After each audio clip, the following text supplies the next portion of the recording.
Having children is the ultimate vote of confidence in the future. It's you really believe in what your opportunities are going to be going forward. You're very certain about what your future looks like.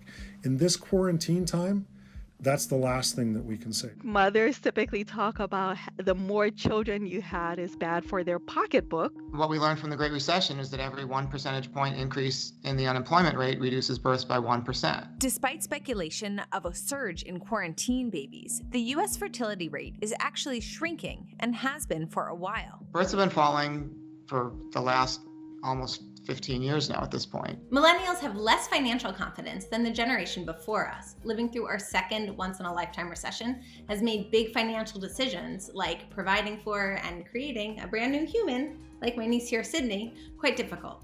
And I've got 2 little kids, so I'm pretty concerned for them. Plus, there's a prevailing ideology that large families are a drain on the environment. The costs of ongoing economic growth as it's currently designed are causing damage to planet and people. Meanwhile, baby boomers are retiring and aging out of the system. If you have an economy that since the end of the Second World War has grown based on consumerism, what happens when all your consumers are old and they have everything they want?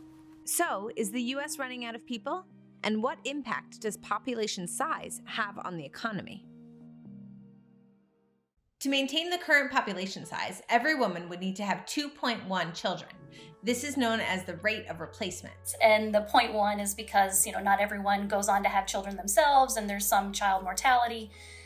In the United States, the total fertility rate, that measure is now around 1.7. The total fertility or birth rate refers to the actual number of children each woman is having.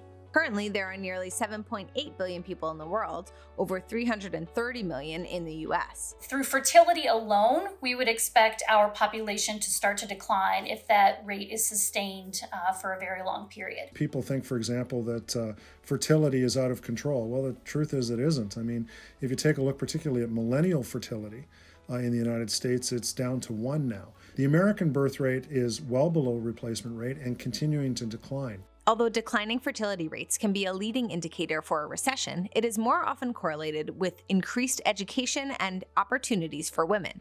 But female workers add a lot to the bottom line. According to one study, if women entered and stayed in the U.S. workforce at the same rate as they do in Norway, the U.S. economy would be $1.6 trillion larger. American women now are having fewer children than our mothers. In 2020, the birth rate dropped to its lowest level in 35 years. There's also been a huge decline in teenage births in the US. What's clear is that there are less unintentional births than ever before. In addition to the decline that we've been seeing in fertility, there is another trend that's happening underneath that, which is an increasing age at birth. It's more like in the late 20s or 30 or something now compared to during the baby boom, it would have been 20. It used to be, uncommon to see a 40-something-year-old woman who is now planning a pregnancy. Now that seems to almost be, at least for us, a norm. Women have changed the lives that they want to live when they have more of a decision to make about the type of family. They're more empowered to make the kind of decision they want to make about their family. And when they make that decision, not for everybody, but for most people, it's fewer kids. So women are waiting to have their first child longer and then their subsequent children. What's sort of remains to be seen in this area is the extent to which the decline in fertility that we're seeing is really a delay of births, so that these declines for women in their teens and early 20s will be made up later when they're in their 30s, or whether this is a permanent reduction in their lifetime fertility. The pandemic may have accelerated this trend, as people are less likely to have babies in uncertain financial times. That might mean less American-born workers, consumers, and students. However, that could work out well for babies like Sydney when she applies for a job in 20 years. At the end of the day, the fewer people you're competing with, the easier things are for you. There is that in terms of the upside. But who knows? Maybe one of the kids that isn't born is going to cure cancer, would have cured cancer. Population size and fertility rates should inform how we plan for the future and how we think about social programs. For example, if there are less younger workers able to pay into Social Security the way it is currently set up, the funds will run out in my lifetime. So in particular, you hear people talk a lot about Social Security. That's a system where current workers support current retirees. And so as the population ages, we have more retirees but fewer births, people are worried that that system is not going to be sustainable. And there are other programs that face that challenge. There are also concerns about economic growth. To continue to grow, we need innovators, inventors, workers, and as we have fewer children, we will have fewer of those inputs into economic growth. But that actually has important implications even before you get to that. I mean, like if we have, a birth decline now means 5 years from now, it probably is not the great time to be thinking about school construction, for instance. I worry about people who would love to bring kids into the world, but just feel like they can't, that the costs are too high, or that they don't feel good enough about their economic security, their economic futures, to be able to make that decision. If you really thought about what was happening in terms of our population and what it looked like going forward, you change the way that you ask questions about what the future economy is going to be. So as we have workers who are more productive, then you can sustain more retirees for each individual worker. Japan, which has had a falling birth rate for years, is a leader in innovation. Japan is, when it comes to things like fertility and aging, is the canary in the coal mine for all of us. The median age of Japan is 48 now. Their birth rate is down around 1.4 or 1.5, and they lose approximately 400,000 people from their population every year. So what's the solution in Japan? Robots. If you want to talk about industrial robots or robots of any type, they're looking at all those types of solutions. Why? It might make for interesting science fiction or whatever, and we might think it's just a peculiar thing, but the truth is it's a necessity. It can't be anything but bad. And the reason that it's going to be bad is because robots don't buy new outfits. They don't buy cars. They don't buy things. They're not consumers. They can help your productivity, but they can't help the consumer situation. At the end of the day, people matter. So the more people there are, the more economic activity there is. If the main economic concern is finding new consumers, adjusting our interpretation of who a consumer is can help. For example, we can shift our focus to the aging population. So economic growth is generated by people who are, typically something like 16 to 60 in their prime working years. And if you get it shifted toward the top so that you have more retirees, as is happening right now with the baby boom generation entering into that phase, or you have fewer at the bottom that are going to be future workers, then that upsets that balance. Now, I think what some people are worried about is that we may have both of those things happening at the same time. So one of the biggest challenges that we've got going forward is to how we can trigger that generational transfer of funds from the older population by turning them into consumers. The way we think about generational transfer of funds is we think about mom and dad willing us the money. Well, we need it faster. One of the biggest prejudices that we have in terms of looking at the economy is we only see old people as consumers. They're sitting in all the best houses. They have all the money. They have all the pensions. They have everything. The single biggest power group in the economy going forward are older women, because there's a lot of them, and there's more every day. Women outlive men. There are always more boys born than girls in every country except where there's an artificial intervention. But by the age of 30 in most developed countries, there's more women than men, and then every year after that. So it's not that old women outlive old men, which they do. It's that women outlive men at every age category once we get to mid-age. The U.S. can look beyond our borders for more consumers and workers. Well, the easiest way to manipulate the size of the population is through immigration. I think it's important to point out that more babies is not the only way out of those problems.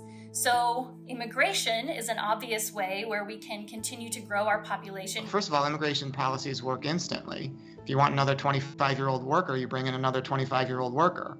Pronatalist fertility policies are about, 20 years from now. And frankly, for the history of the United States, it's been the huge American advantage. It still is the shining city on the hill for most people in the world. If they're going to immigrate, and we do surveys at Ipsos where I see this, the most popular place for people to immigrate in the world is still the United States. There are still a lot of people out there looking for a new country to call home. The UNHCR estimates there were 79.5 million forcibly displaced people worldwide at the end of 2019.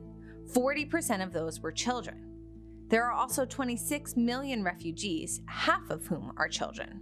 What we're particularly concerned about is that every country in the world, wherever possible, can enable people to move to their countries, and in particular, can absorb refugees and asylum seekers. We have to retain that compassionate capacity. Many of those displacements are occurring because of drastic changes in the environment. The World Bank estimates that by 2050, there will be 143 million additional climate migrants from just Latin America, Sub-Saharan Africa, and Southeast Asia. So there won't be a deficit anytime soon. Since the publication of The Population Bomb in 1968, there's been a prevailing ideology that the world is facing a dire overpopulation problem. That's not true. At the moment, with 7.8 billion and counting people on the planet, we are stretching the carrying capacity of the planet. We know that we're breaching certain boundaries, whether it's climate, whether it's marine fisheries, whether it's fresh water, etc., etc. Experts worry that the planet has reached its so-called carrying capacity, or the total amount of people the Earth can sustain. If we think about the global population, there are projections that suggest the world is going to reach its max capacity sometimes within the next 100 years. And that's because, while fertility is below replacement rate within the US and other developed countries, it is not elsewhere. So on net, we expect to see the world population to continue to grow for the next several decades. But we do know that at the moment, we're overstressing our planet. And we also know that people want to choose to have smaller families when they have the ability, when they have the access and the choice. And therefore we can make positive, progressive moves to take the heat off the planet, and particularly in terms of climate change. Project Drawdown ranks family planning and educating girls in its top 10 solutions to climate change. Remember, though, that people in developed nations consume more renewable resources than those in developing nations. The Global Footprint Network estimates that if all the people on the Earth consumed as much as Americans do, we would need 500% of the Earth's natural resources to sustain the population. For comparison, they estimate that if everyone used renewable resources at the same rate as those in India, we would only be using 70% of one Earth's renewable resources. But, we see as countries develop, fertility tends to decline. And so we expect as development spreads around the world that will happen. And that's why we project that actually populations will start to decline around the world sometime within the next 100 years. Global population is expected to peak at 9.7 billion by 2064 and then fall back down to 8.8 billion by 2100. And Bangladesh would be a good example, where through voluntary means, without coercion, working at the community level through women's groups, they reduced their fertility rate from 7 to 8 kids per woman in the 70s and 80s down to 2.2, near replacement now. And that's had a really beneficial effect. The women have become more economically active, they're doing stuff in their community, they're able to make choices, they've taken the pressure off their environment. And if you're thinking that the population is going to be 11 billion or 10 billion people by the end of the century, you've got real concerns about that. But what if I told you that the population was probably going to be the same as it is today, or maybe even smaller? Well, if we're carrying the population that we already have, and technology is going to continue to improve from everything from agriculture to cleaning on our environment to transportation, everything that you can imagine, then by the end of the century, I think we're probably going to be okay.